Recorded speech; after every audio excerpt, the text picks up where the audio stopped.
అవి నాకు పంపించేసి ఈరోజే మనం ఎంఓయూ మీద సంతకాలు పెట్టుకుందాం. ఆ తర్వాతే నేను చైర్మన్ చేస్తాను. అంతే, అయిపోతుంది. Thank you sir, thank you so much.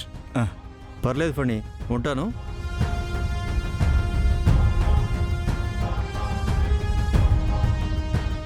ఏమన్నారు? అమ్మవారి విగ్రహం ఇవ్వనందుకు కొంచెం కోపంగా ఉన్నా నన్ను చైర్మన్ చేస్తానని మాటిచ్చారు. ఇంకా ఏవో కావాలంటున్నారు కదా. ఓ అవ్వా, అదే మన కంపెనీకి సంబంధించిన కొన్ని డాక్యుమెంట్స్ కావాలంట. అవెక్కడుంటాయి?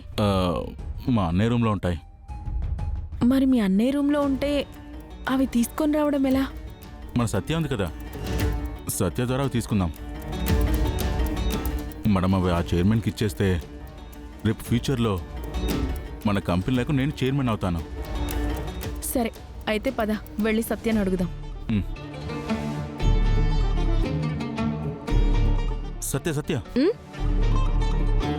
నువ్వు మాకొక సహాయం చేయాలి. ఏం చేయాలి? ఏం లేదు సత్య, మా అన్నయ్య రూమ్లో బీరువా లోపల ఒక బ్రీఫ్ కేసు ఉంటుంది.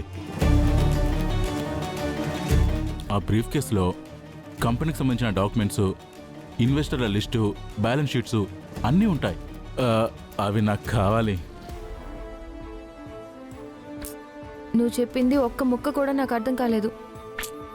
సరే, మా అన్నయ్య బ్రీఫ్ కేసులో ఒక బ్లాక్ కలర్ ఫైల్ ఉంటుంది. అది తీసుకొచ్చి నాకు ఇవ్వా. నువ్వే వెళ్ళి తీసుకోవచ్చు కదా. అంటే అన్నయ్య బీరువా కదా, నేను ఓపెన్ చేసి తీసుకోవడం బాగోదు. ఇప్పుడు నువ్వు త్రిపురవి కాబట్టి నువ్వు తెస్తే ఏమీ కాదు. ఆ ఫైల్ ఉంటేనే రేపు ఇన్వెస్టర్ల చేత సంతకం పెట్టించవచ్చు.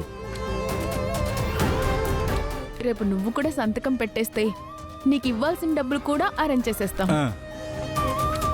ఏంటి, సంతకం పెట్టేస్తే నాకు ఇవ్వాల్సిన డబ్బులు నాకు ఇచ్చేస్తారా? అంతా మనం అనుకున్నట్టు జరిగితే నీకు ఇస్తానన్న అమౌంట్ నేను అరేంజ్ చేస్తానుగా.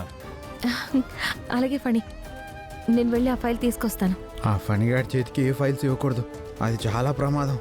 తీసుకురా.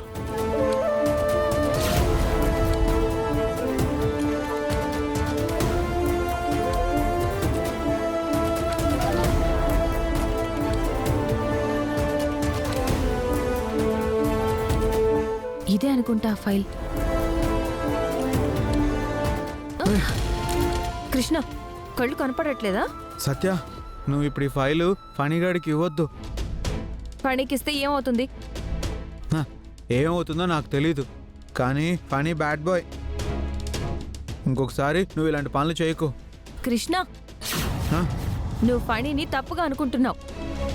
అసలు ఈ ఫైల్ ఏంటో కూడా తెలియకుండా నువ్వు ఫణికి ఎలా ఇవ్వద్దంటున్నావు? నా మాట విను సత్య, నువ్వు ఫణికి హెల్ప్ చేయొద్దు. లేదు, నేను ఫణికి హెల్ప్ చేస్తాను. ఫణికి హెల్ప్ చేస్తే నాకు డబ్బులు వస్తాయి. నాకు డబ్బులు వస్తే మా అక్క కాపురాన్ని చక్కదిద్దచ్చు. నేను నీ మాట అస్సలు వినను. అయ్యో సత్య, సత్య నా మాట విను. ఇప్పుడు ఎలా? ఫణి, ఇదే నన్ను అడిగిన ఫైల్.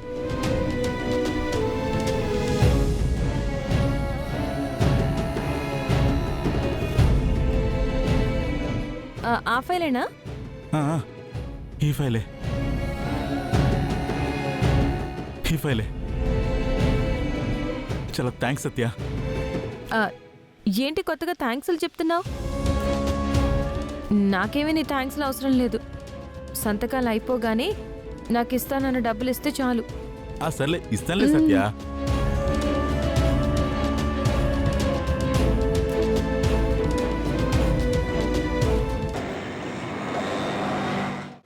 మీ అందరికీ ఒక విషయం చెప్పాలి. ఏంట్రా అది? ఏం లేదు పెద్దమ్మా, నేను మొన్న చెప్పాను కదా, అదే ఇన్వెస్టర్లని. మన ఇంటికి కూడా వచ్చి వెళ్ళారు. అదే, అవును పెద్దమ్మా, వాళ్ళే.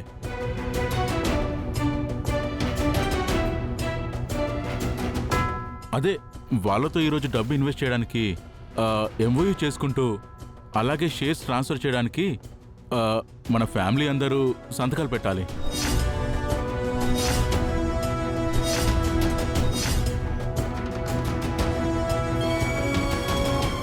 దానికోసం మీరందరూ ఇంట్లోనే ఉండాలి. ఫణి, ఆ ఇన్వెస్టర్స్ గురించి వదిన ఆలోచించి అందరూ కలిసి నిర్ణయం తీసుకున్న తర్వాత చెప్దాం అనుకున్నాం కదా, మరి అంతలోనే ఎంఓయూ అంటున్నావేంటి? ఏం లేదురా, ఇప్పుడు ఆ ఇన్వెస్టర్లు మన చేయి జారిపోతే మనం చాలా లాస్ అవుతాం.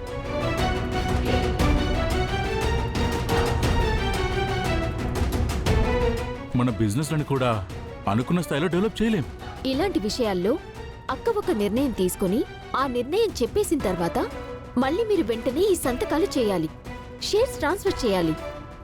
ఇమీడియట్ గా ఎంఓయూ చేయాలనంటే ఎలా?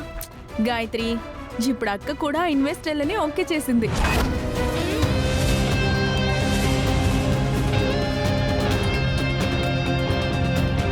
అవును, వదిన నాతో ఈ ఇన్వెస్ట్మెంట్ మనకు చాలా ముఖ్యం, వాళ్ళు మన నుంచి చేజారిపోకూడదు, ఇన్వెస్ట్మెంట్ చేసుకుందామని చెప్పిన తర్వాతే నేను వాళ్ళతో ప్రొసీడ్ అయ్యి ఈ విషయం మీతో చెప్తున్నాను.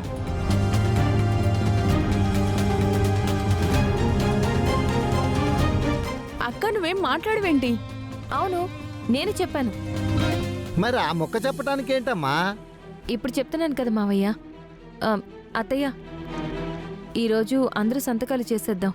ఆ ఇన్వెస్టర్స్ వల్ల మనకి చాలా లాభాలున్నాయంట.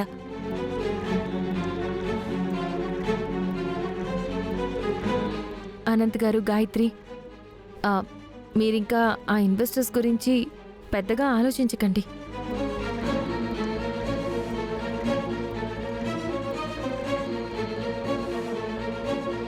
అమ్మా త్రిపుర, మా ఫణి ఎప్పుడైనా మనకి మంచి జరగాలని ఏ పనైనా చేస్తాడమ్మా. అది కాదురా ఫణి, బామ్మ లేకుండా ఇలాంటి పెద్ద నిర్ణయాలంటే మళ్ళీ ఆవిడొచ్చాక ఏమైనా అంటారేమో. పెద్దమ్మా, బామ్మతో నేను మళ్ళీ మాట్లాడాను. బామ్మ మళ్ళీ ఒక వాయిస్ మెసేజ్ పెట్టారు, ఉండండి వినిపిస్తాను. అమ్మా త్రిపుర, అనంత్, యశోద, గాయత్రి, ఆ ఇన్వెస్టర్ గురించి ఫణి నాకంతా చెప్పాడు.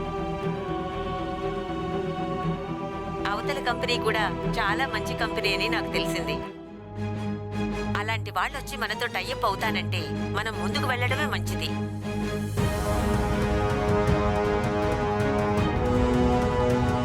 ఇక ఈ విషయాల్లో ఎలాంటి అనుమానాలు లేకుండా అలాంటి కంపెనీతో టైఅప్ పెట్టుకుందాం. మిగిలిన విషయాలన్నీ నా దీక్ష అయిపోయిన తర్వాత వచ్చి మీతో మాట్లాడతాను. ఈ లోపు మణిగారు చెప్పినట్టు అందరూ సంతకం పెట్టేసి ఆ కంపెనీకి షేర్స్ ట్రాన్స్ఫర్ చేసేయండి.